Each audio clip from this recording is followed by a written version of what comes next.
I'd send you live. Yes. Jai Gurudev, everyone. Welcome to one more session of Sunday Live of Astrolok on this Sankash Chaturthi. Today we'll be talking about two important avasthas of planets, the exaltation and debilitation. As you all know, the exalted state is when the planet is most happy. It is in a state where it can perform to its best of its abilities. Whereas the debilitated state is when the planet is at its weakest and it is not in a position to perform. Now, normally we look at exaltation and debilitation with respect to a Rashi.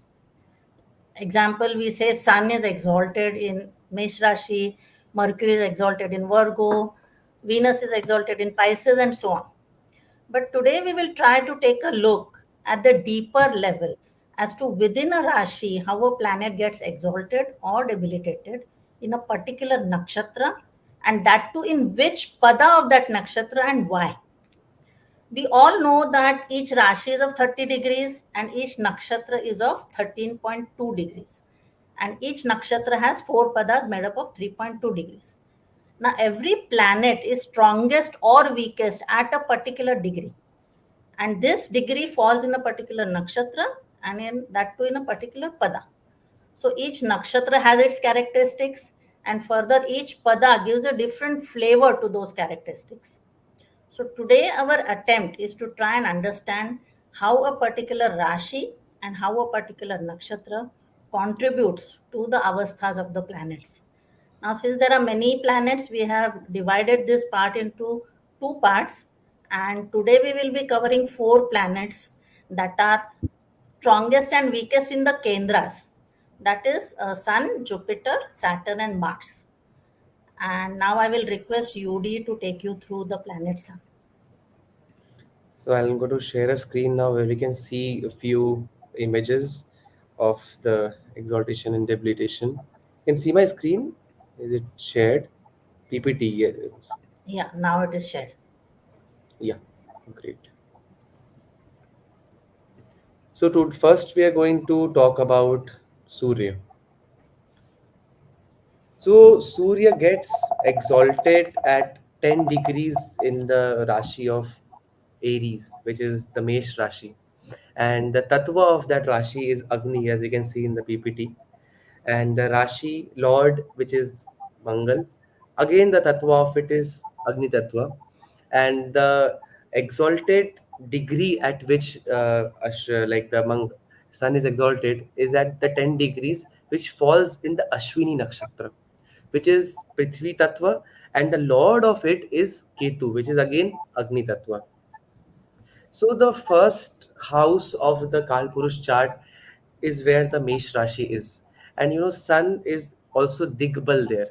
The lord of the Mesh Rashi, as we saw, is Mangal, which is again Agni Tattva, and Surya is also Agni Tattva. So the Agni Tattva here is dominating. The Surya becomes quite comfortable when the Agni Tattva is talked about, and both of these grahas are Dev grahas. There are two types of grahas, like there are Sur Asur, Dev, and like Asur grahas. So both of them are Dev grahas, right? And Surya is also the karak of the first house, and it is also the karak of our bones, karak of our overall health. And Mars, as we see, also represents our body, because it is the lord of the first house of the Kalpurush chart, the Mesh Rashi. The ruling deity of the nakshatra, which is the Ashwini nakshatra, are the Ashwini Kumars. They are the sons of Surya, and they are also the celestial physicians who have great healing powers, and also known to have the Sanjeevani Vidya. Sanjeevani Vidya is which you can bring that Vidya, the technique which you can, which dead people also can come back to life. That is the Sanjeevani Vidya. So we can see the Ashwini Nakshatra is a health focused nakshatra. You can see. So Surya in Ashwini represents a healthy body, a strong mind with high energy and freedom for any kind of disease. Possibly only when the fire element in strongness. We can see the domination of the fire element here, right? And Surya represents the fire element. It also lords the fifth house of the Kalpurush chart, where our tummy is, where our stomach is, where the digestion happens. When we say ना कि हमारा पेट ठीक है तो हमारे सारा हमारा शरीर ठीक है. So that comes from here. So the Agni Tattva is very important for the like a healthy body. And also Sanjeev, Ashwini Kumars possess the Somaras, which is the ability to heal the mind and the body. So Aries, as we see, comes in the first house of the Kalpurus chart, deals with the birth, a new life, a start of a new cycle. And Ashwini begins the indicates the beginning of a soul's journey into this earthly life. In Aries indicates beginning of life, and Nakshatra Lord Ketu, which is significator of moksha. At this stage, at this stage, the mind is pure and not yet entangled or into the attachments to life. Ketu shows us that the true reason of our manifestation on this earth is to find moksha, spiritual liberation, and the final release from the cycles of this continuous life and death, karma and making of karma and bhogna, like experiencing it. Right? So, Sun, who is the significator of our soul, it is the Atmakarak Graha, and our overall consciousness hence gets exalted here.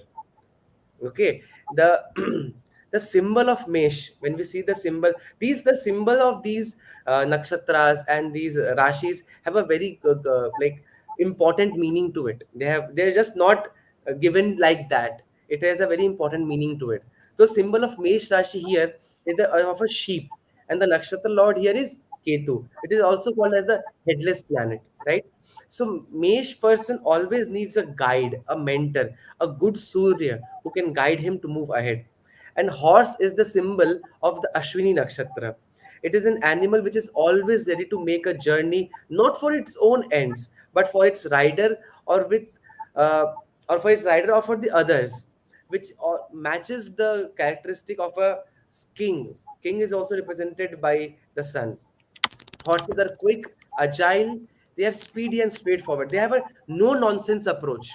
Though these qualities match well with a very good sun, a very good Surya. So when we see the mythological story of Ashwini Nakshatra, it is the story where as I was saying, the son and his wife Sandhya made love and these twin brothers Ashwini Kumars were born. So we see the Ashwini Kumars who are celestial physicians, and Ashwini is a health focused nakshatra, and Sun being the karaka of good health becomes exalted here. And the story is not only connected with sun, but it is also connected with the basic trait of sun, that is creation. And we know all know that sun is the source of all the life. Therefore sun feels, it is very apt, and it sets in so beautifully that sun feels exalted in this nakshatra, which is all about creation of even the sun's own family, right? Now the now talking about the debilitation of sun gets debilitated into the Tula Rashi, right? Tula Rashi is lauded by the tattva of Vayu tattva and lauded by Shukra, which is again Jal tattva.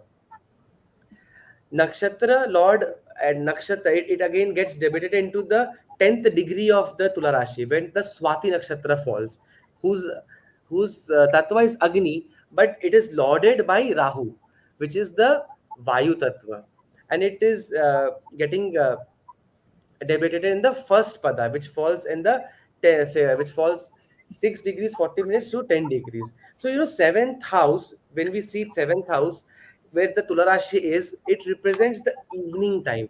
So the first house is the time of sunrise, where it is getting exalted, where the sun comes into this into the earth, and like it rises then. And the seventh house is the time when the sun sets. As the sun sets in the seventh house, it starts getting weaker. It is the weakest at that time. Seventh house, which is the sign where the Libra falls, and that is the middle part of it is where the Swati falls. Swati Nakshatra, as we said, is ruled by Rahu. And we all know that Rahu and Ketu are two planets which make Sun the most weakest because they eclipse the Sun. Hence, Sun gets debilitated in the Rahu's Nakshatra. Another reason is that Libra is the sign of relationships, care, love, and romance, and lust, because of the lordship of Shukra, which is all about water element, and sun is our ego.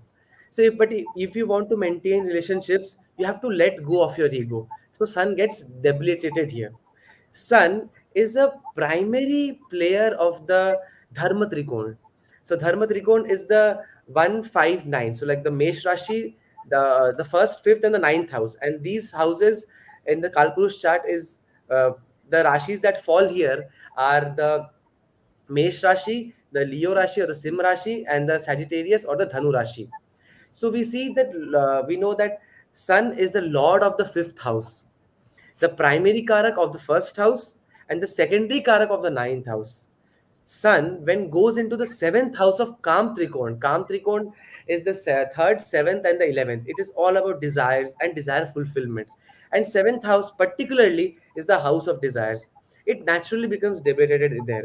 Spirituality, Sun is considered as a planet of spirituality. It is the Atma का हमारे आत्मा को represent करता है सूर्य, जो हमें मोक्ष का अल्टीमेट गोल दिखाता है, वो भोग में आमोद प्रमोद में जाके नीच का हो जा रहा है.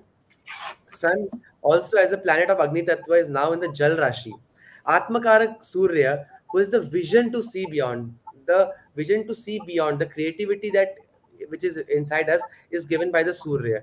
The vision is clouded by the Rahu's influence in the Swati Nakshatra. सो तो धर्म कर्म का काम छोड़ के, उसका विजन छोड़ के वो भोग में चला जाता है, तो वहां पे वो नीच का फिर हो जाता है.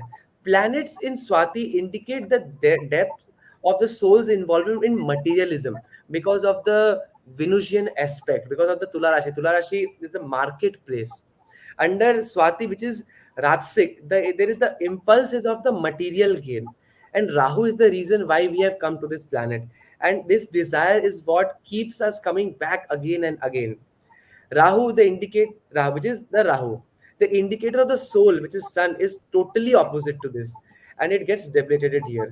So we see in Swati, there is the Venusian side of the Rahu is present. There is desire, there is lust, there is all of those things which is opposite, which is helping us keep our self into this planet and not going towards moksha. Also, we know that Surya is the karaka of health, and which is the Agni. It is going into the water element and the air element. The air element in us represent the aches and pains, and the if the air element is balanced in us, it delivers the Agni to all the parts of the body very beautifully. But when the air element is dominating, as the windy constitution of this nakshatra is, Agni becomes weak. And also the presiding deity of this nakshatra is also Vayudev, which is also again the air element.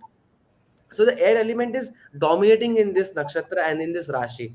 Seventh house, as we know, is also the Maran Karakasthan. It is the 12th from the 8th. Eighth house is our longevity, and 12th is loss of it. So the seventh house is the Maran Karakistan. And when we are talking about the Karak, first house Karak is Surya and the seventh house Karak is Venus. Both of them are also enemies. So see, we see that how beautifully these nakshatras are playing a major role in deciding the debilitation of the planets. Madhaviji, do you want to add something in this? No, no, you have taken care of all the points, I think. So now, Madhaviji, please tell us more about Jupiter. Yeah. Yes. Now, Jupiter, as we all know, now let's come to the inner fourth Rashi of the, we said 1, 4, 7, 10, we will say. So, Jupiter gets exalted at 5 degrees in Kark Rashi and in the first pada of Pushya Nakshatra.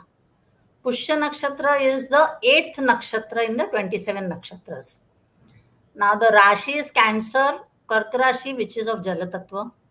Rashi Lord is Moon, which is again Jala Tattva. Nakshatra Lord of Pushya is also Jala Tattva. The Nakshatra falls under Jala Tattva. Nakshatra Lord, Saturn, is Vayu Tattva. There is a very interesting take on this Vayu Tattva about Saturn. We'll talk about it later. And the Pada Lord, the first Pada Lord is Sun, which is the Agni. Now let us look at the symbols of the Pushya Nakshatra. Pushya Nakshatra is one of the most auspicious nakshatras. In ancient times, Pushya means Tishya, which is another word for auspiciousness. And the second name is Siddhya, which means prosperous. Pushya is also a nakshatra of nourishment. Pushya, when translated, means a nourisher or a nurturer.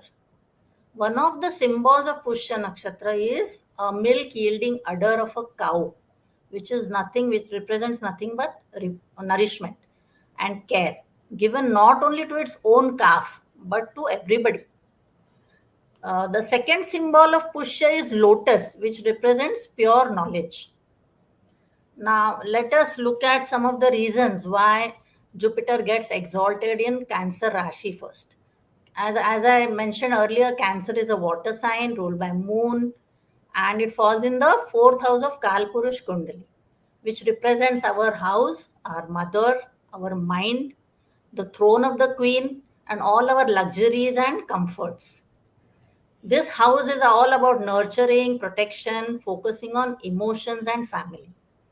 The water element here signifies sensitivity, empathy, and a strong connection to the feelings and the subconscious. Now, Jupiter's favorite student is Moon, who is the lord of this Rashi, who is willing to listen to all the knowledge that Jupiter has to give. The second thing is the queen is there in this house, who is ready to welcome Jupiter, give him respect, and take care of his needs. So, for both these reasons, Jupiter feels exalted in Cancer, Kark Rashi.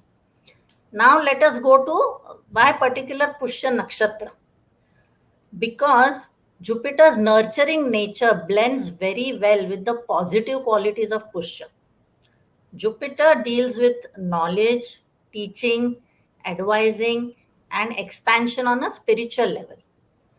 And as Pushya Nakshatra comes directly after Punarvasu, it gets connected with nourishing activities. It is all about taking care of others through one's knowledge and wisdom in any field. That is why Jupiter gets exalted here.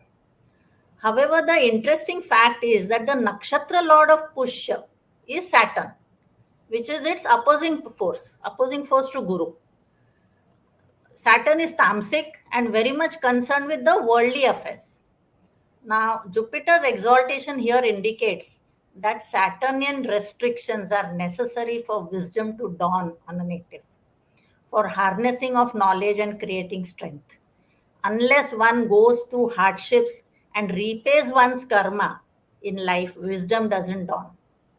Further, in D9, Jupiter comes in Leo Rashi and in Aries in D10. Both are fire signs. So, what it means is that when knowledge is given selflessly, then the universe also rewards you in the form of achievements and recognition without you even asking for it. So, this is very beautiful. And now let's look at debilitation of Jupiter. UD, next slide, please. Yes. Yeah. Now, in Kark Rashi, it gets exalted. So, it gets debilitated in exactly the opposite Rashi, which is the Capricorn Rashi or the Makar Rashi, in the third pada of Uttarashada Nakshatra. Uttarashada is the 21st Nakshatra amongst the 27 Nakshatras. Uh, the Makar Rashi is of Prithvi Tattva, ruled by Saturn, which is Vayu Tattva. Uttarashada Nakshatra is of Agni Tattva.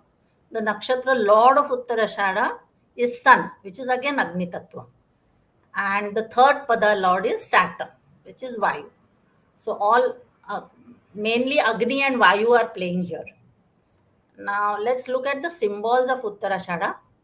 They are the elephant's tusk and planks of a bed. So the symbol is the tusk.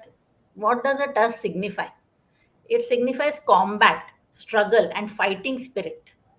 The natives of this nakshatra, they do not understand how to accept defeat. The leaders are born under this nakshatra because the planetary influence of Jupiter, which is lord of first pada of this nakshatra, Sun, who is the nakshatra lord, and Saturn, they all the three combine together to give leadership skills to these natives. The second symbol of Uttarashada is the planks of the bed. But the bed does not indicate a place just for sleeping and resting.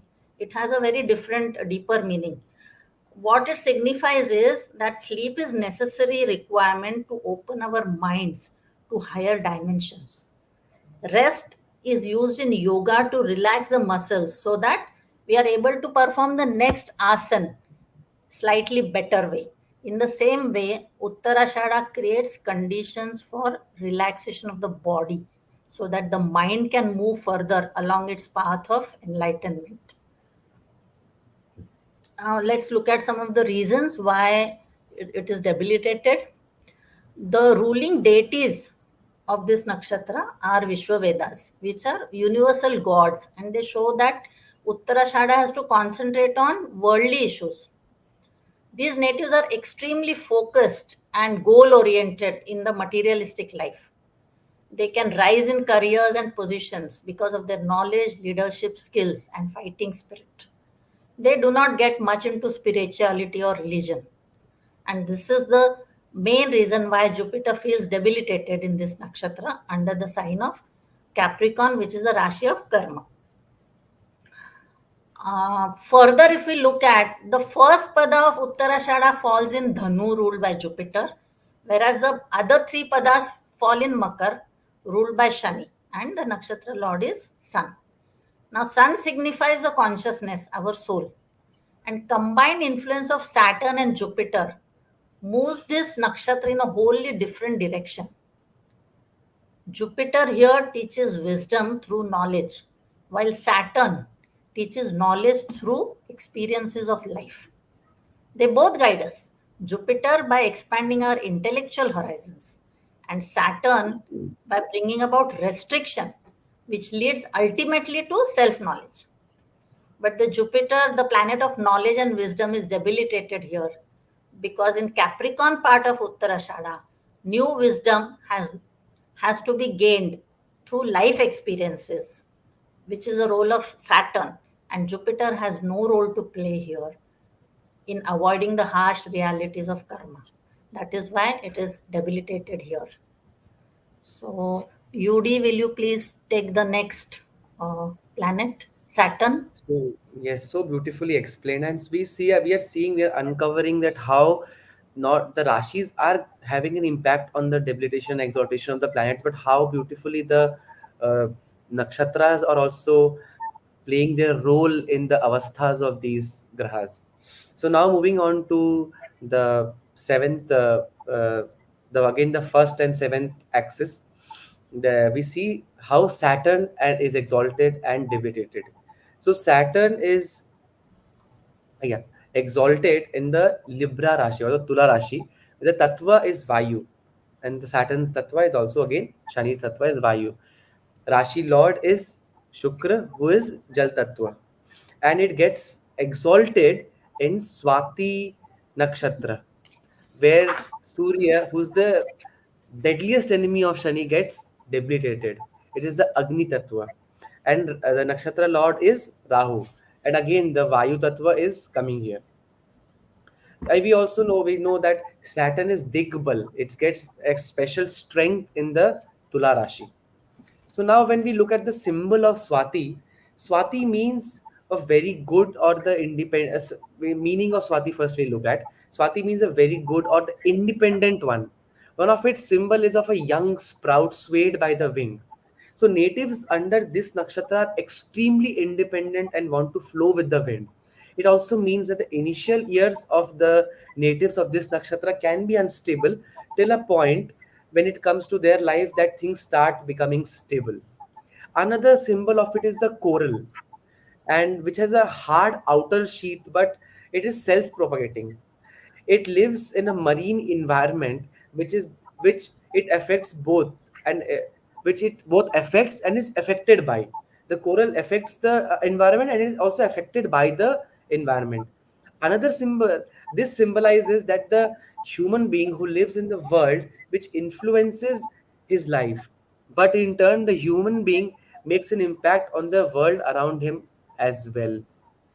So now we see that Rahu is the lord of Swati, being along with the Venus of Tula.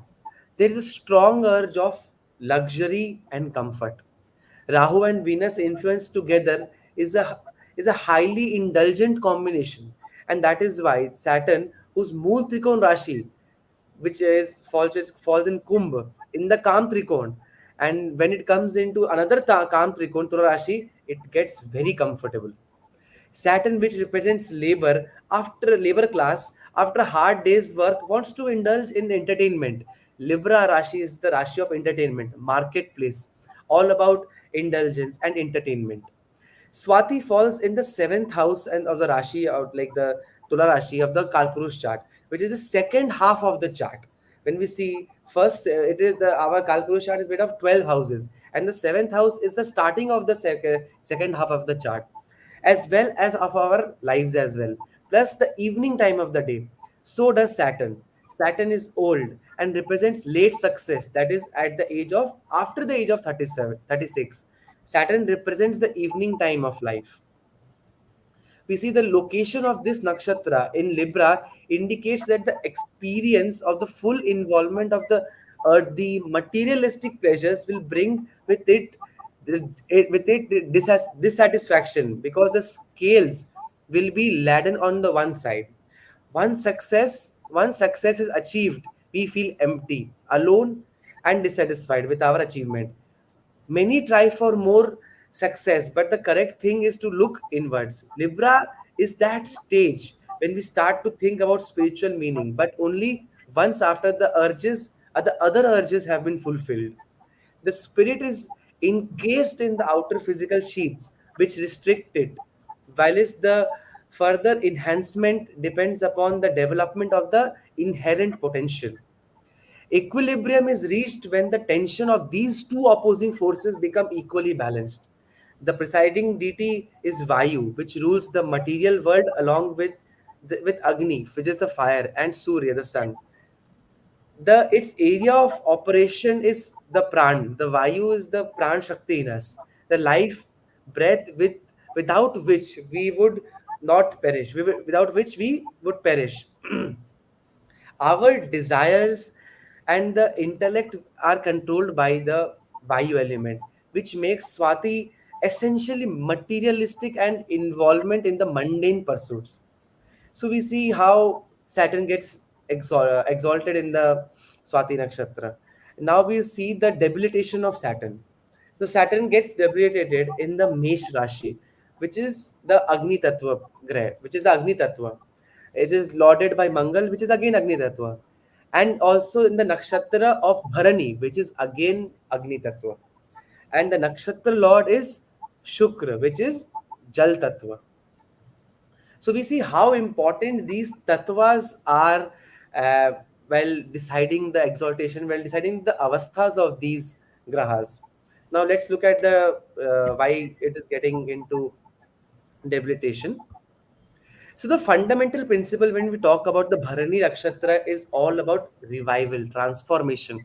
If something dies, then some other thing has to take birth. Bharani's basic principle is Shakti, the passive female power. It is this energy that incubates the soul and transports it from one realm of existence to the other. Put another way, it takes you from a spiritual manifestation to a more objective one. A symbol of a bharani is of a yoni or a vagina, the female reproductive organ. This establishes that bharani is a channel of for creation. Bharani directs the inner nature towards its highest intensity. The rulership of Bharani is of Venus, as we looked at. It is a Jal Tattva. But within that energy of Mars makes action Mars, it makes that it very action oriented and on a material plane. Bharani people believe in excess, whether they are indulging in sex or doing yoga. They do not know when to stop. And Saturn, it is a planet of karmic restriction, gets debilitated here. Saturn wants the soul to focus on paying off its past karma. Bharani is all about youthfulness. It is opposite to the Saturn's nature. Saturn is also brahmachari, which means a bachelor. The sexual nature of this nakshatra makes it very difficult for a brahmachari Saturn to deal with its impulses. Now we're going to see some more points why the Saturn is getting into. When we look at Saturn, it is a slow planet. It is like the dirt represents by Saturn. It is a cold planet. It has a windy constitution, who is the lord of the 10th and 11th house of the Kalpurush chart, and the Karak of the 6th, 8th, and 12th, the three houses. When it goes into the Mesh Rashi, which is a movable Rashi, requires action, as Mangal is the lord of it, who is also an enemy of Saturn. As Saturn is all about labor class and Mangal is a supervisor, all workers have to be very attentive and work hard in front of the supervisor. Saturn becomes uncomfortable to the extent of getting debilitated here. वो नीच का हो जाता है, इतना वहाँ पे वो uncomfortable हो जाता है. Ashwini, when talking about Ashwini, which is the starting of the nakshatra, which is the beginning of the Mesh Rashi, represents the beginning of everything, which is a health focused nakshatra. And because it is also lauded by the Ashwini Kumars, it is a healing nakshatra. You can say it's a healing nakshatra. Saturn, which is the indicator of or significator of bad health, diseases, long term diseases, starts getting debilitated in Ashwini and reaches its maximum debilitation point in the Bharni, which is the 20th degree of Bharni, 20 degree of Mesh, which Bharani is the like nakshatra of transformation, which is ruled by, as we saw, Venus. And here Venus is mixed with the Martian energy, and that too energy of power, activity, transformation, movement, a new beginning. So Saturn gets uncomfortable there. Bharani, when we translate Bharani, it translates into to bear. It is a it is also, as we discussed, it is a symbol of a yoni, which represents new birth. It represents newness. So Bharani is like a warm place of creativity and fertility, while Saturn is a cold planet, excuse me, of obstruction and delay. Both energies do not go well together. Saturn indicates suffering, chronic diseases, but it is Bharani where Shukracharya had done the Mahamrityunjay mantra to save moon from the curse of waxing. Mahamrityunjay mantra restores everything. Excuse me. And Saturn destroys. It depletes. The Mahamrityunjay mantra increases creativity, and creativity is looking things from a like different perspective, thinking out of the box. And Bharani carries an energy of this creativity.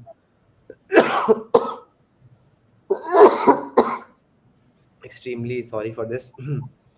And Saturn is, when we're looking out Saturn, the thought process of Saturn is of very old school and orthodox.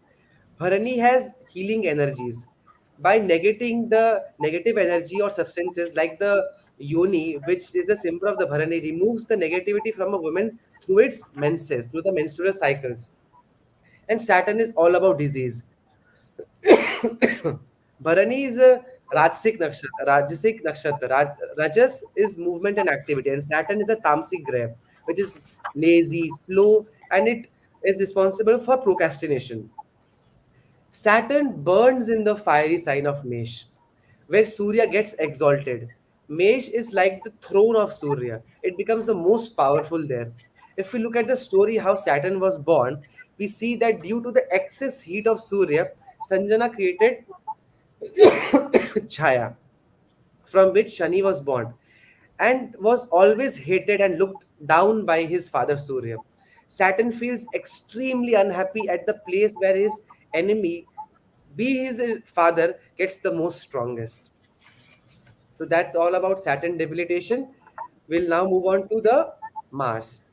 Madhavi ji? Uh, yeah, I would like to add, you have covered everything very well, but can you put up the Saturn exaltation sign, please? Yeah, sure. Uh, yeah.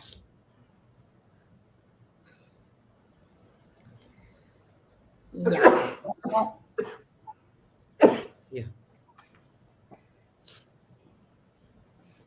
what Yes. UD has covered is that Swati is exalted in the fourth pada. I mean, Saturn is exalted in fourth pada of Swati at 20 degrees.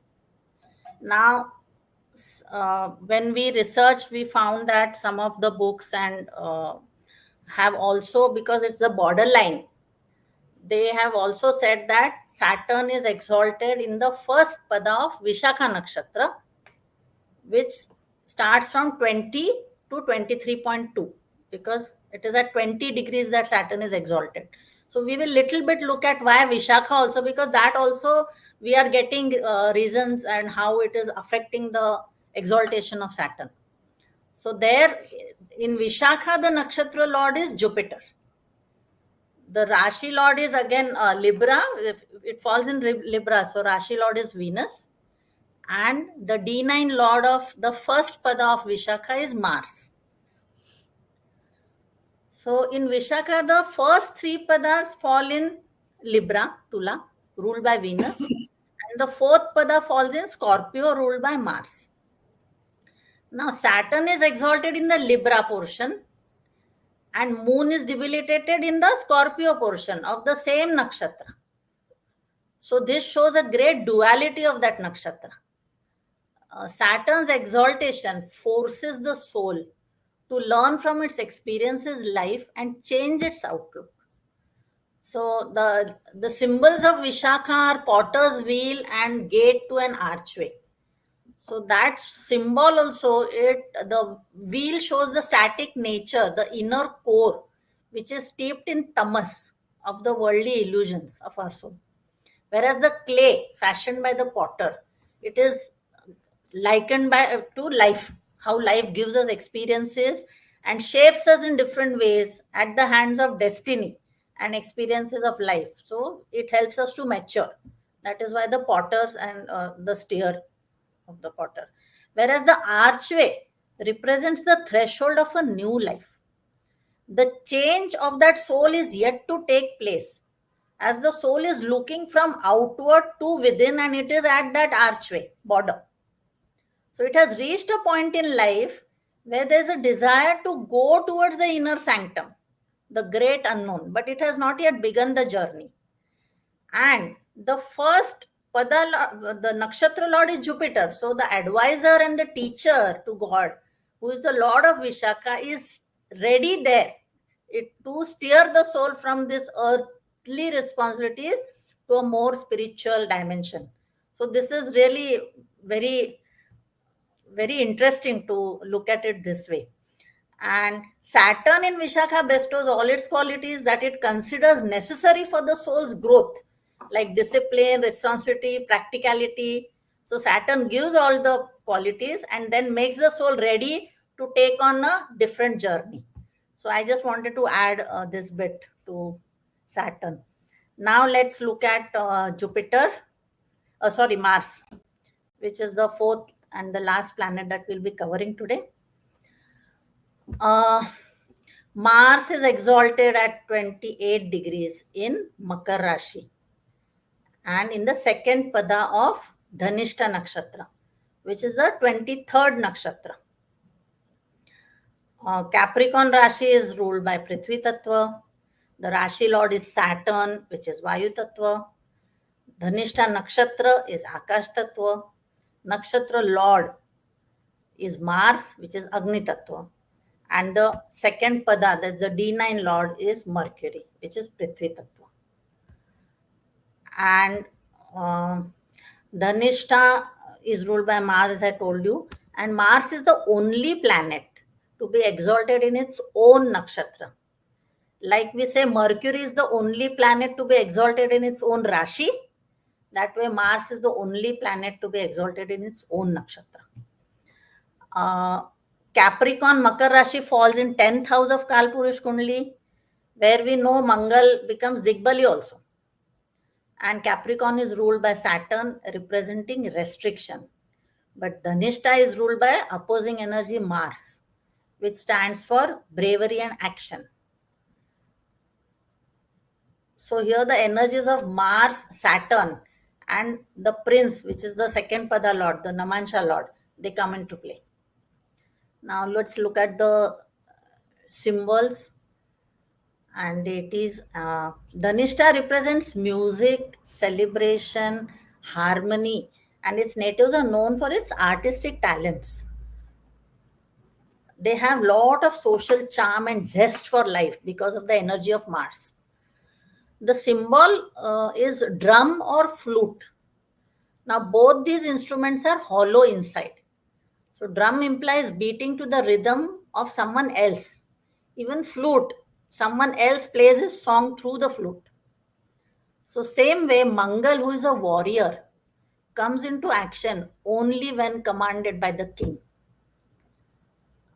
The ruling deities of Dhanishta are the eight Vasus, who are the eight personifications of the sun, known as Apas, Dhruva, Soma, Dhara, Anila, Anala, Pratyusha, and Prabhas. These eight Vasus are skilled in different forms of art, music, rhythm. And Shiva being the deity of this nakshatra, we can relate it to the Natraj Roop of Shiva and the cosmic rhythmic dance. So these deities have strong connection with the sun and they appear at different stages of manifestation to guide the soul to its true direction. Now, the reasons for exaltation of Mars. The assertive Mars is exalted in ambitious Capricorn, where its impulses to act are directed in a constructive fashion. Mars is a soldier who has lot of zeal and wants to take action, but it is necessary that every action is taken as per law and order. Capricorn is a sign which represents law and order. Saturn represents restriction, but it is also disciplined and long term, whereas Mars stands for bravery and action, but in a hurry. So when Mars and Saturn, these opposing forces co-join, it is usually considered a warlike formation. The war in this case is being fought between the material and the spiritual self. That is how the interpretation is. And Saturn brings forth situations that enable our past karmas to be cleansed with the energy of Mars. So Mars represents Mooladhara energy and wants to break through spiritual barriers. But Saturn restricts this Mars because it says that there are still areas of life to be perfected before spiritual liberation can be achieved. Uh, Now let's look at debilitation of Mars. Yes. So in Makar it is exalted, so the opposite sign Karka it is debilitated at 28 degrees in Ashlesha nakshatra, which is the ninth nakshatra. Again, Karka is Jala Tattva, its Rashi Lord is Moon Jala Tattva. The nakshatra Aslesha is also Jala Tattva. Nakshatra Lord is Mercury, which is Prithvi Tattva. And the Navansha Lord of the fourth pada is Jupiter, which is Akash Tattva. Now, the reason why Mars gets debilitated here. Here, we could find the reasons more for the Rashi than the Nakshatra. Nakshatra, we found reason, but not as many reasons as we found for the other planets. So, the warrior planet falls in Cancer, where the drive to act is blunted by the self protective instincts of the crab. Crab, who is the symbol of Kark Rashi. Now, fourth, Cancer is in the fourth house, which is opposite of Digbal of Mangal, the 10th house. So there also Mars, the directional strength also Mars doesn't get there. Mangal is fire element and Kark is water element. So those two tattvas are totally opposite. Mars, which is about following orders, completing a task, he cannot be emotional. Kark Rashi is all about emotions, comfort, and home. Whereas Mars, who is a soldier who can perform on battlefield, cannot do so at home. As a planet of action without reflection, Mars finds the moody emotionalism of Cancer very difficult. Cancer disperses Mars' energy and focus. So Mars feels totally uncomfortable in Cancer. Mangal represents Bhulok, the lok where we live, whereas the symbol of Ashlesha is that of a serpent. And serpent is from Patalok, which is all about poison, deceit, cheating, which doesn't go well with a warrior who represents righteousness and truthfulness. Another very interesting take on Mars debilitation Aslesha is that this is also a Gandanta nakshatra. The ending of Aslesha and ending of Cancer, they coincide. where the lunar and the solar zodiac meet here, which makes this nakshatra extremely powerful on a spiritual level. Aslesha means alienation or discord. It's cutting the cord and going to another level. So here the soul separates itself from one level of manifestation to move towards another, which can create a discord in the material aspects of one's life. But the ruler of Aslesha, Mercury, acts as the celestial bridge between the higher forces and the earth. It is also the intellect that guides our rational thinking and ego, which makes us different from other animals. And Moon, who is the ruler of Cancer, represents this mind which controls us. Together, the intellect and the mind, they concentrate Aslesha on development of the mind and changes in the human psyche. So here, Mars the warrior has no role to play, and hence it is debilitated. I think we have come to the end of our presentation. We will be taking up balanced planets at a later date, sometime in November. So I hope we have tried to give a different what we learned. We tried to share with you all, guys. And if there are any questions, We I have don't some see questions, but we have they are not very well relevant to the uh, topic, is it? topic of the Sunday live today. Okay. Yes, so I So then think I we are think, good to go. okay. Jai Gurudev, everybody, and thank you. Thank you, Yodi. Thank you, Madhavi ji.